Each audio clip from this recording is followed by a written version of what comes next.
जिल्ह्यातील जत तालुक्यातील एका जुन्या दुहेरी खून प्रकरणातील प्रत्यक्षदर्शी साथीदाराचं अपहरण करून त्याचा निर्घुण खून केल्याची धक्कादायक घटना उघडकीस आली आहे। या प्रकरणी कवटेमहांकाळ पोलिसांनी अत्यंत वेगाने तपास चक्रे फिरवत मुख्य 3 आरोपींना अवघ्या 12 तासांच्या आत अटक केली आहे। ज्ञानू अण्णाप्पा खोत, रोहित बाळासाहेब पाटोळे आणि हर्षद दाजी पैलवान अशी अटक केलेल्या तलेल्यांची नावे आहेत। या व्यतिरिक्त सुयश उर्फ स्वप्नील किसन खोळे आणि अमर खताळ हे 2 आरोपी सध्या फरार असून पोलीस त्यांचा शोध घेत आहेत। कोसारी येथील दादासो नामदेव यमगर हे जुन्या एका दुहेरी खून प्रकरणातील मुख्य साक्षीदार होते। 5 मे रोजी सकाळी ते सांगली येथील न्यायालयात साक्ष देण्यासाठी जात असताना नागज फाटा येथून अज्ञात इसमानी त्यांचं अपहरण केलं होतं।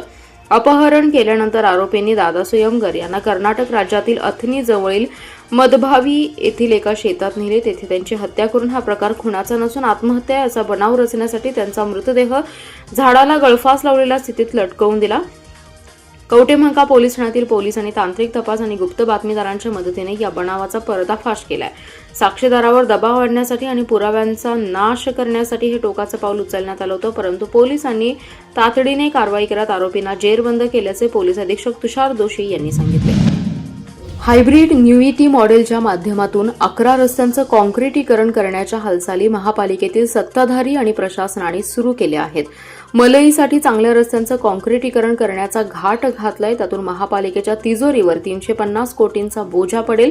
ठेकेदारांना हाताशी धरून पैसे मिळवण्याचा उद्योग आहे। या विरोधात काँग्रेस, शरद पवार, राष्ट्रवादी आणि शिवसेनेच्या वतीने रस्त्यावर उतरून आंदोलन करण्याचा इशारा महापालिकेतील विरोधी पक्षनेते मंगेश चव्हाण यांनी पत्रकार परिषदेत दिलाय।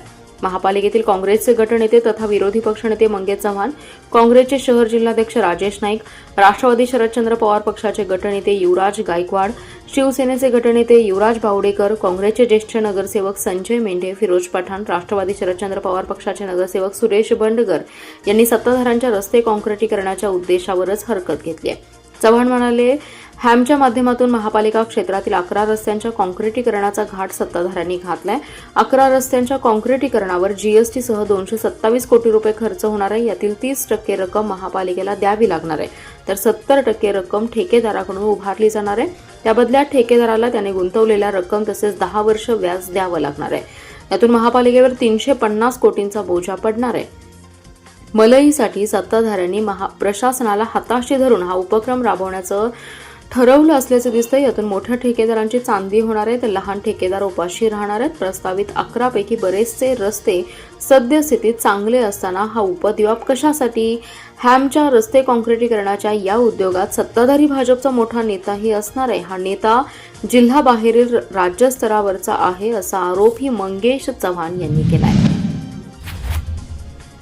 महाराष्ट्र राज्य माध्यमिक आणि उच्च माध्यमिक शिक्षण मंडळाच्या वतीने घेण्यात आलेल्या फेब्रुवारी-मार्च 2026 मधील इयत्ता 10वीच्या परीक्षेचा ऑनलाईन निकाल जाहीर झालाय। जिल्ह्याचा निकाल 93.56% लागलाय। गेल्या वर्षीच्या तुलनेत यंदाच्या निकालात 2.53% घट झाली असून कॉपीमुक्त अभियानाचा परिणाम दिसून आलाय। जिल्ह्यातील 4 विद्यार्थ्यांना 100% गुण प्राप्त झालेत। 202 शाळांचा 100% निकाल लागलाय। मुलींचं उत्तीर्णांचं प्रमाण 96.65% तर मुलांचे 90.93% राहिले। वाळवा तालुक्याचा सर्वाधिक 95.52% तर जत तालुक्याचा सर्वात कमी 88.12% निकाल राहिलाय। मागील आठवड्यात 12वीचा निकाल जाहीर झाल्यानंतर 10वीच्या निकालाकडे लक्ष लागलं होतं। अखेर दुपारी निकाल जाहीर झाल्याने विद्यार्थ्यांसह पालकांनी सुटकेचा निश्वास सोडलाय। कोल्हापूर विभागाचा निकाल 95.47%। यामध्ये कोल्हापूर जिल्ह्याचा निकाल सर्वाधिक आहे, 96.67% लागलाय।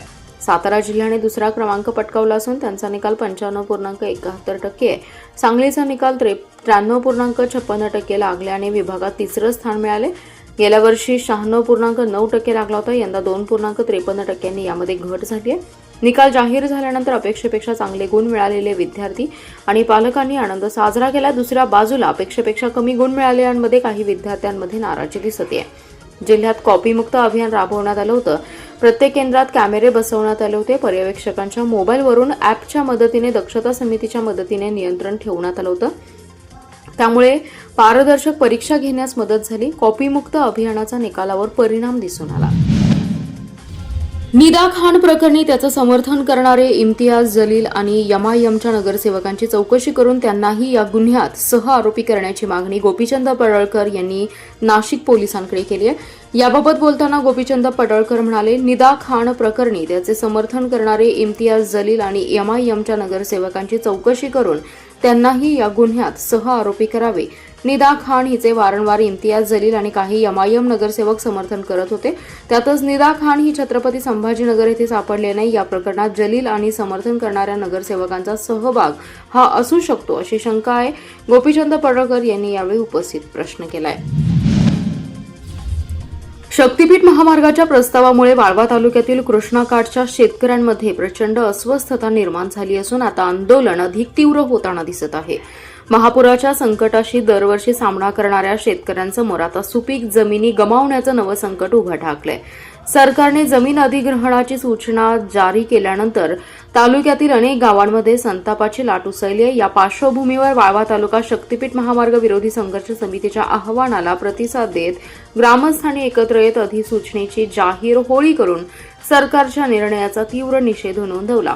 शेतकऱ्यांच्या जीवावर विकासाचा बोजा लादू नका, सुपीक जमिनी वाचवा, शक्तीपीठ महामार्ग रद्द करा अशा घोषणा आणि परिसर दण आणून गेला होता। यावेळी बोलताना मसुचीवाडी गावचे माजी सरपंच सुहास कदम म्हणाले, काहीही झालं तरी हा शक्तीपीठ महामार्ग रद्द झालाच पाहिजे। सरकार शेतकऱ्यांवर अन्याय करून आमच्या अस्तित्वावर घाला घालण्याचा प्रयत्न करत आहे। आमच्या पिढ्यानपिढ्या जपलेल्या सुपीक जमिनी हिरावून घेण्याचा हा डाव आम्ही कधीही सहन करणार नाही। अजूनही सरकारने शहाणपणाचा निर्णय घेत तात्काळ हा महामार्ग रद्द करावा, अन्यथा येणाऱ्या काळात आंदोलनाची तीव्रता ही आणखी वाढवली जाईल असा इशारा त्यांनी यावेळी दिलाय। मिरजेतील सराईत हद्दपार गुन्हेगार बाशा अली हुसेन सय्यद याच्या घरावर छापा टाकून 50,000 रुपयांचा 2 किलो तयार गांजा जप्त करण्यात आलाय। या प्रकरणी रेकॉर्डवरील गुन्हेगार हुसेन बाशा सय्यद याला अटक करण्यात आली आहे। महात्मा गांधी चौकी पोलीस ठाण्याच्या पथकाने सदरची कारवाई केली। पोलीस रेकॉर्डवरील गांजा विक्रीचे तसेच अवैध अग्निशस्त्रे बाळगण्याचे अनेक गुन्हे दाखल असणारा सराईत आणि सध्या हद्दपार असणारा हुसेन बाशा सय्यद आणि त्याचा नातेवाईक बाशा अली हुसेन सय्यद हा गांजा विक्री करण्यासाठी मिरजेतील कैकाडी गल्ली येथील घरी घेऊन येणार असल्याची माहिती मिळाली होती। महात्मा गांधी चौक पोलीस ठाण्याचे प्रभारी संदीप शिंदे यांनी तात्काळ घरावर छापा टाकला। घराच्या पायरीजवळ संशयित बाशा सय्यद हा प्लास्टिकची पिशवी घेऊन थांबलेला दिसला।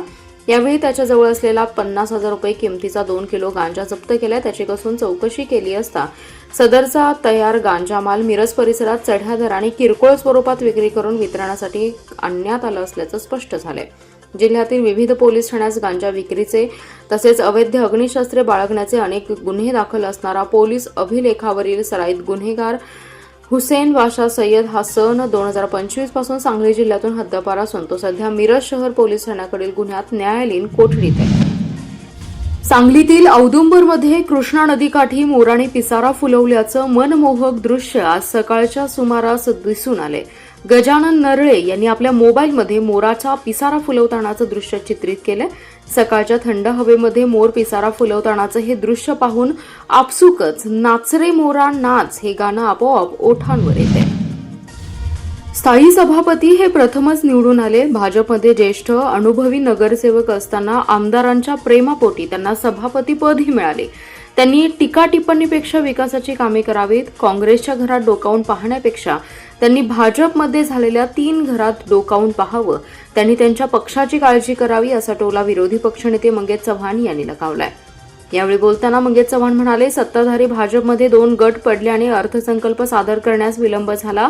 मी केलेल्या टीकेवर महापौर आणि स्थायी सभापतींनी वेगवेगळी प्रेस घेऊन स्टेटमेंट केलं।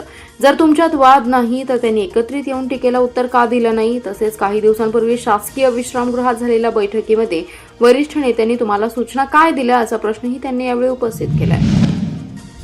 मद्य विक्रीचा परवाना मिळवून देतो म्हणून येळावीतील एकाची 40,54,000 रुपयांची फसवणूक केल्याप्रकरणी दोघांविरुद्ध जत पोलीस ठाण्यात गुन्हा दाखल करण्यात आला। या प्रकरणी जत पोलीस ठाण्यात आनंदा सुखदेव आवटे यांनी संशयित आरोपी रणजित तुकाराम कुंभार आणि निशा सगरे अशा दोघांविरुद्ध फिर्याद दिली आहे। एप्रिल 2023 पासून ते आजपर्यंत आरोपी रणजित तुकाराम कुंभार यांनी मी महसूल मंत्री राधाकृष्ण विखे पाटील यांच्याकडे ऑफिसची कामे, सर्व प्रकारच्या कामांच्या परवानगीची कामे मंत्रालयातील कामे करत असतो असं सांगून माझी पत्नी सौ मुक्ताबाई हिने हिच्या नावाने मद्य विक्री दुकानाचा परवाना मिळवून देतो असं खोटं सांगून त्यांनी माझ्याकडून आज रोजीपर्यंत 40,54,000 रुपये घेऊन माझी फसवणूक केली आहे व निशा सगरे पूर्ण नाव आणि पत्ता माहीत नाही ही मी मंत्रालयात कामाला आहे असं सांगून फोन पेचा स्कॅनर पाठवून माझ्याकडून रक्कम घेतलेली आहे असं फिर्यादीत म्हटले. त्यांच्या फिर्यादीवरून पोलिसांनी संशयित दोघांविरोधात गुन्हा दाखल केला आहे.